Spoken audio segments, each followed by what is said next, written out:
It's time for my thoughts on the MXL CR78. At the time of this recording, the CR78 retails for $37.99 US. You also get the microphone mount, a carrying pouch, a microfiber cleaning cloth, plus documentation and a sticker. When it comes to specs, this is a condenser microphone that requires 48 volts phantom power.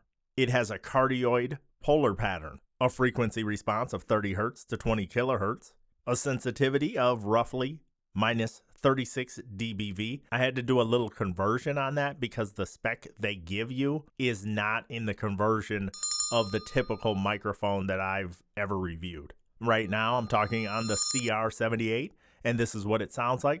I'm going to slide over about 2 feet, and you can hear what you'd pick up if someone was in the room podcasting with you. All right, I'm approximately 2 feet to the side of the microphone, and this is what you would pick up if someone were podcasting in the same room with you, and they were on their own microphone.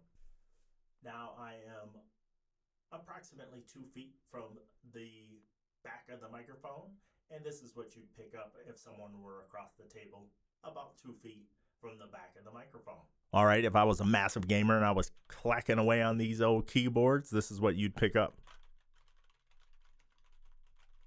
Now, if I was trying to be a little stealthier on the keyboard, this is what you'd pick up. I'm back on the Shure SM7B, and this is what it sounds like in comparison to the MXL CR78. How do you like the sound of the Shure SM7B, a $400 microphone, compared to a $37.99 microphone? Chime in the comments down below and let me know what your thoughts are. All right, I'm back on the CR78. How do you like this microphone sound in comparison to the ubiquitous Shure SM7B? When it comes to pros, you have to say $37.99 for a microphone that, in my opinion, while it's not going to blow anybody away, I actually don't mind the sound of this microphone. If I had to straight away compare it to any microphone that I own, I would probably compare it to the Neat King B2. While I'm not saying it sounds as good as that microphone, I'm saying it almost has that processed sound like the Neat King B2 has to me. For $38, I really don't think I'm going to be too critical of the sound quality, as I think it's sufficient. Another pro would be the build quality. I love the paint job and the grill, and it's not as heavy as they suggest it is, but it's still pretty well built in my opinion. So I like the style and overall build quality of the mic as well. I also feel like the microphone is quieter than they suggest with the self noise, but that could be me. Maybe you're hearing something different. And another pro, in my opinion, very easy to drive the microphone. I do not have very much gain pumping into this one, and I'm getting a good signal on my recording. When it comes to cons, though, there's some strange issues around this microphone. This is the urban legend of podcasting microphones, if you will, because the day I bought this microphone, I just happened to stumble across it. I've never heard of it before, and I consider myself a microphone connoisseur who stays up on information. But I saw it was $37.99, and I said, what the heck, I'll buy it.